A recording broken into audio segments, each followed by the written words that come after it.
Saludos, bienvenidos a su espacio Enfoque Binario. Un servidor, Luis Eduardo Gutiérrez, me acompaña Gilberto Luna. Gracias Luis, saludos a todas las personas que nos sintonizan una vez más en este su espacio Enfoque Binario.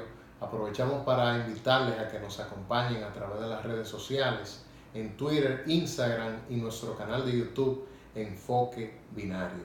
El día de hoy con un tema de sumo interés que es la institucionalidad en la República Dominicana, Luis.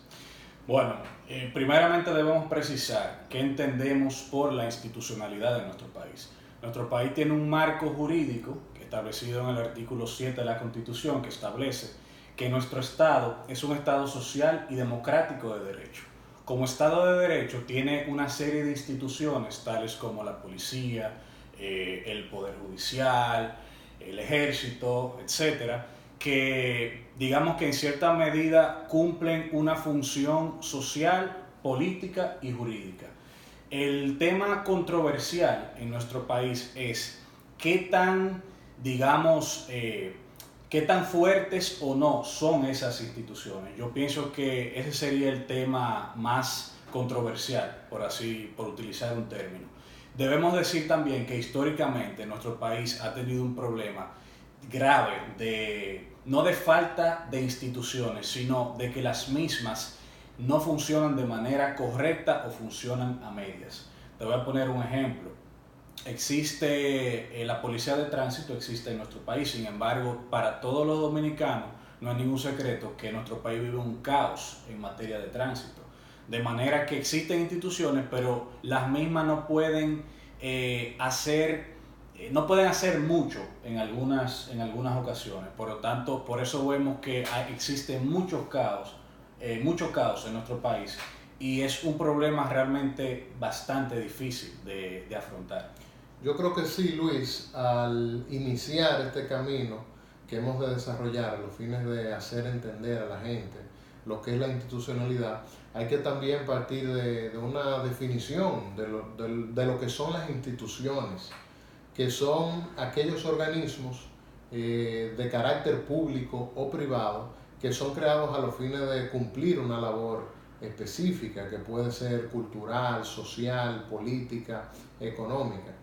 Y la diferencia en lo que es la institucionalidad, que viene a ser ese conjunto de principios, de normas establecidas a los fines de garantizar un adecuado funcionamiento de estas instituciones.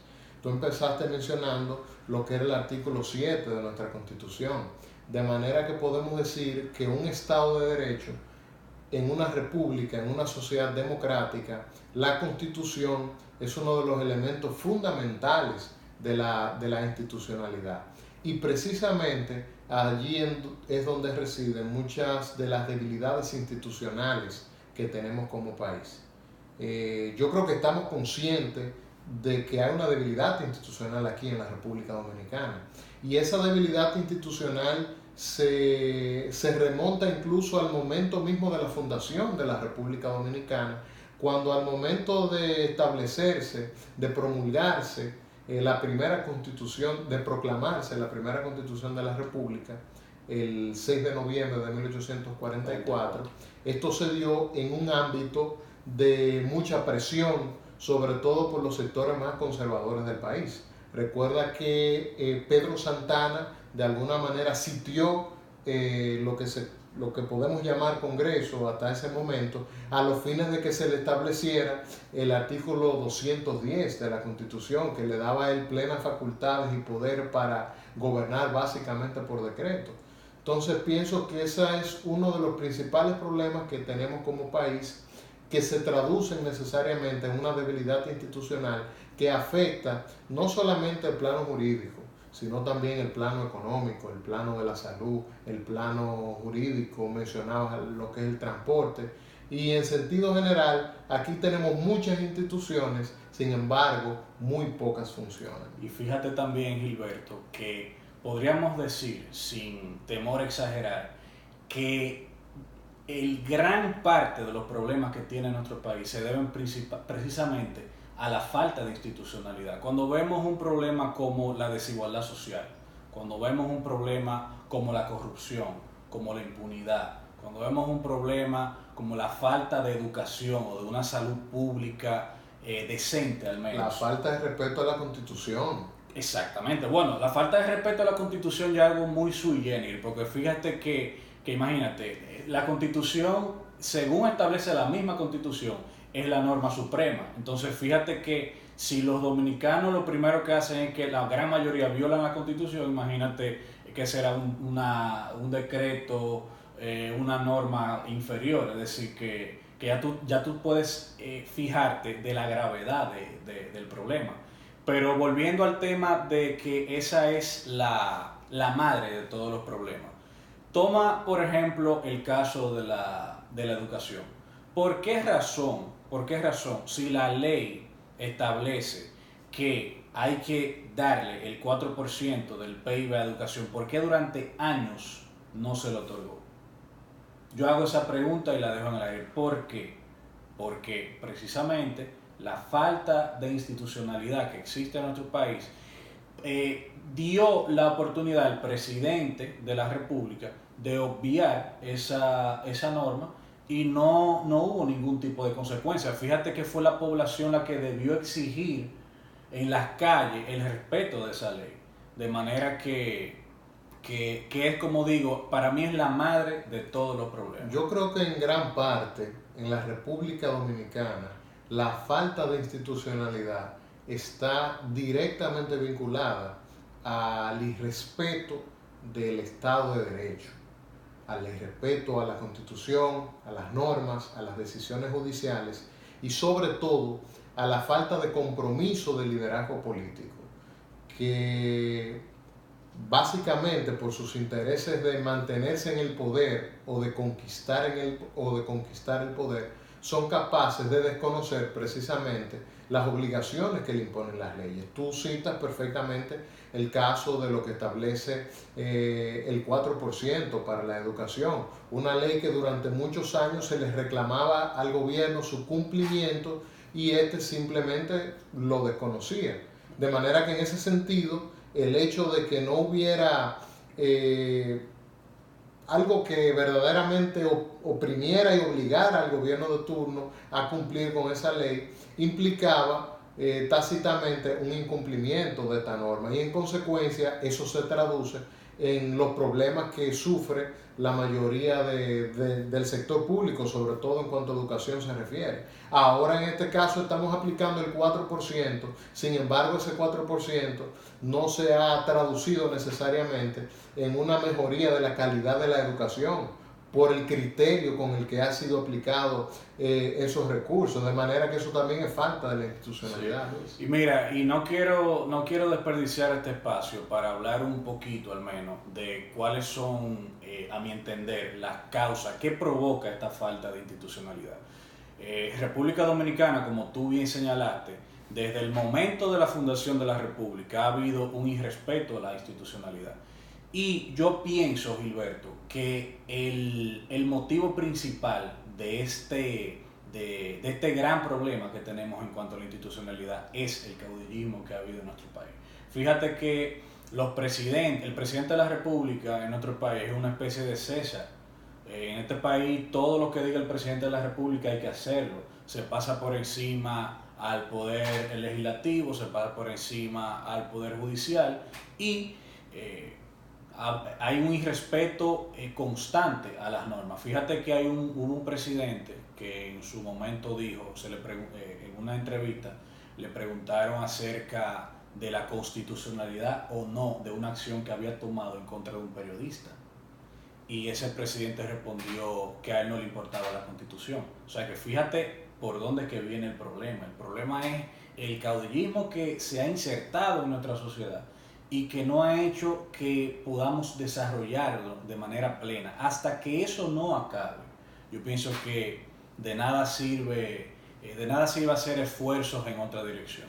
Otra cosa que es preocupante y es consecuencia del tema que me venimos desarrollando en el día de hoy es el asunto, Luis, de que todavía en la República Dominicana no vemos una real, lo que llamaba Montesquieu, teoría de pesos y contrapesos entre los poderes que conforman el Estado. La llamada balanza. No hay una real independencia entre el poder legislativo, entre el poder ejecutivo, sobre todo cuando el poder legislativo, la mayoría de quienes lo representan forman parte del mismo partido del gobierno de turno, del poder ejecutivo.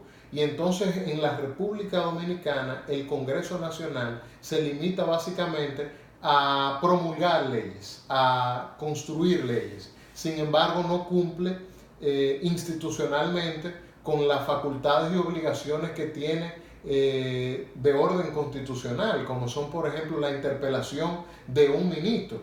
Y en este caso no lo hace por la fuerte influencia que tiene el Poder Ejecutivo dentro del mismo Congreso Nacional. Y a eso se debe la falta de institucionalidad en este aspecto. Lo mismo con el Poder Judicial. En los últimos años, lamentablemente, la justicia ha tenido un increíble descrédito por las influencias o al menos la percepción que tiene toda la ciudadanía de cómo el poder ejecutivo y el liderazgo político del principal partido de este país ha influido de manera directa en la designación de los jueces que conforman las altas cortes. Pero fíjate también que el Poder Judicial, hay que decirlo, ha experimentado grandes avances. Fíjate que antes era el Senado quien nombraba a los jueces de la Suprema Corte de Justicia, y al menos ya eso no es así. A partir del año, cuando la crisis del año 1994, cuando la crisis electoral que hubo a propósito de las elecciones de ese año, eso provocó una ola de reformas que concluyó una de las, a mi entender, de las más importantes reformas que se hicieron fue la transformación del Poder Judicial en nuestro país.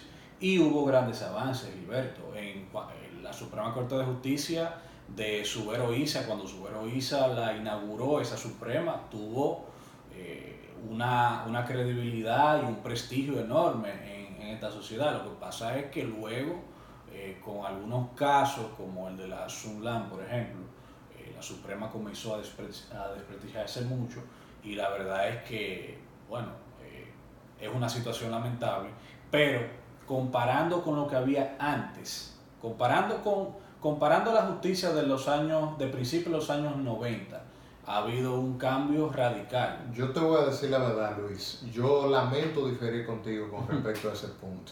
Si bien es cierto que hubo un momento en que realmente hubo una ruptura, sobre todo como consecuencia del proceso político de la modificación constitucional del año de 1996, cuando se estableció lo que fue el Consejo Nacional de la Magistratura, y esa nueva ola de reformas, sin lugar a dudas que fue positivo, y eso se tradujo en un fortalecimiento institucional de la Suprema Corte de Justicia. Sin embargo, en el transcurso de los años, ese prestigio ganado otra vez se ha perdido.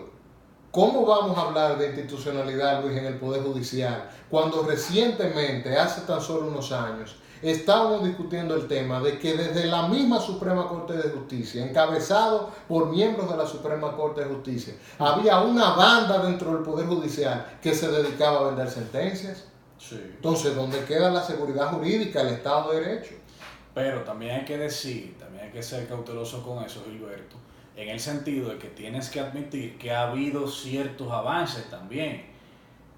Por ejemplo, antes cuentan los abogados que tienen muchos años de ejercicio, que antes había que llevar incluso el papel a los tribunales porque no tenían. Cuando tú querías llevar un documento o lo que fuera, tú tenías que llevar el papel porque los tribunales no tenían. Eso cuentan los abogados viejos.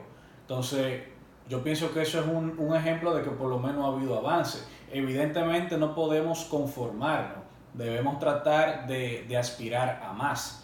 Pero la pregunta que yo siempre hago es, ¿qué hacer? Entonces, ¿qué tú piensas que podemos hacer para avanzar institucionalmente en nuestro país? Ya sabemos que tenemos instituciones, como todos los países democráticos, tenemos separación de poderes, una constitución incluso que podríamos decir que es progresista, pero lamentablemente no se cumple la constitución ni se cumplen las leyes ordinarias. Entonces, ¿qué hacer para avanzar en ese sentido? Yo creo que lo primero que hay que hacer, Luis, es tratar de crear conciencia en la ciudadanía.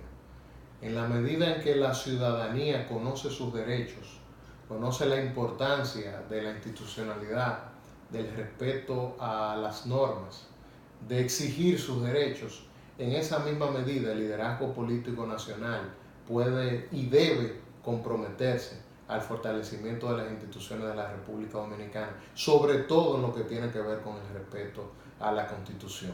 Yo creo que en la República Dominicana hay muchas instituciones, pero muchas de esas instituciones no funcionan porque están permeadas por la política.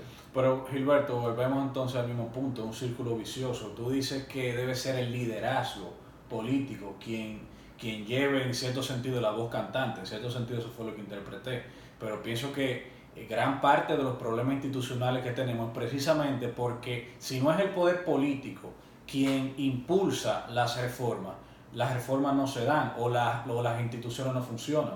Fíjate que la Policía Nacional, si tú y yo vamos y cualquier ciudadano ordinario va a la policía por una denuncia, es muy fácil que no nos hagan caso. Ahora, si un ministro o un presidente de la República hace una llamada y dice, mire fulano, yo quiero que a Gilberto Luna me le resuelvan tal cosa, ¿te lo resuelven o no te lo resuelven? Entonces al final del día precisamente es eso. Yo pienso que no podemos depender tanto de que los políticos o los poderes en la República Dominicana hagan las transformaciones que debemos hacer. Tenemos que buscar otra vía para hacerlo. Yo estoy totalmente de acuerdo, Luis, y por eso al inicio de esa intervención te hablaba de la importancia de crear conciencia en la ciudadanía. Porque en la medida en que tenemos una ciudadanía más consciente de sus derechos y sus obligaciones, en esa misma medida puede exigirle a sus gobernantes que cumpla con lo que establece las normas. Y fíjate el caso que mencionabas al inicio, el caso del 4% de la educación. Eso se ganó gracias a la sociedad, que fue capaz de organizarse y exigirle a quienes eran en ese momento candidatos un compromiso, un pacto nacional de que cumplirían con lo que establecía la ley en el momento en que asumieran, en este caso, como presidente de la República. Y fíjate también que hice alusión al principio del programa del caos del tránsito. Yo pienso que eso es uno de los problemas más graves que tiene este país. ¿Cómo es posible que tú no puedas ir a la capital tranquilo? Cuando tú tomas la autopista Duarte a Santo Domingo, ¿cuántos accidentes tú no ves? Sí. O sea, es algo terrible y precisamente forma parte de la falta de institucionalidad y también de la poca conciencia que tiene gran parte de la población del respeto a la ley. Porque es que el dominicano sabe que eso es incorrecto, pero lo hace como quiere. Y no hay un régimen de sanciones efectiva que pueda, digamos que evitar que ese tipo de cosas pasen, porque te aseguro que si se implementara un sistema de sanciones, la persona lo pensara dos veces antes de llevar su semáforo en rojo o de manejar borracho. Las normas están ahí, que definen precisamente cuáles son las violaciones al tránsito y cuáles son las consecuencias que tienen esas violaciones. El problema es de cumplimiento de esa norma y yo pienso que esa es la gran debilidad que tenemos como país. Aquí tenemos Cámara de Cuentas, tenemos Tribunal Superior Electoral, tenemos Junta Central Electoral, tenemos Corte Suprema de Justicia, tenemos Tribunal Constitucional y sin embargo todos los días vemos violaciones en los distintos ámbitos de estas instituciones. De manera que el problema no es de instituciones, sino del fortalecimiento de estas instituciones y de que las mismas cumplan con su verdadera razón de ser. Pero hay un aspecto que tú tocaste de manera implícita y que es importante señalarlo también. Si una persona que está en la cúspide de la pirámide no cumple la ley, ¿qué tú le dejas al ciudadano de a pie? Tú no le puedes exigir al ciudadano de a pie que cumpla la ley o que cumpla con las instituciones, que respete las instituciones, si ve que las personas que están jerárquicamente por encima, los ministros, etcétera, la incumplen. Entonces no podemos exigirle que... Luis, podemos establecer una analogía muy clara. Imagínate en tu casa. ¿Quién es tu modelo en tu casa? Son tus padres. Si tus padres hacen cosas malas, ¿qué tú vas a hacer? Si eso es lo que tú estás viendo, si ese es el ejemplo que se te está dando. Sí. Entonces eso mismo pasa con la ciudadanía. Sí. La ciudadanía ve que lamentablemente quienes están en posiciones de jerarquía no tienen consecuencias con relación a lo que establecen las normas. Y por esa misma razón los ciudadanos actúan lamentablemente, o sea, sin ningún tipo de conciencia y sin ánimo de cumplir las normativas, porque desde la parte más alta claro, de las esferas del poder lo que le están diciendo es aquí en este país las normas no se cumplen. claro. Y precisamente esa es la razón de este programa, hacer un aporte a la gente de que realmente hay esperanza, de que realmente podemos cambiar las cosas, de que no tenemos que estar siempre en el mismo atraso y que realmente podemos avanzar. E insisto, debemos tratar de avanzar por nosotros mismos, no tratar de dejarle nuestros problemas a los otros, porque si se lo dejamos a los otros no nos lo van a resolver. Entonces hay que tomar conciencia. Ese tipo de problemas, lo primero que la población tiene que hacer es tratar de cumplir con las normas. Si usted no cumple con las normas, usted no le puede exigir a los otros que las cumplan. Usted no le puede decir a la policía que sea efectiva cuando usted baja el cristal de su carro y tira basura a la calle, porque usted está incumpliendo también con las normas.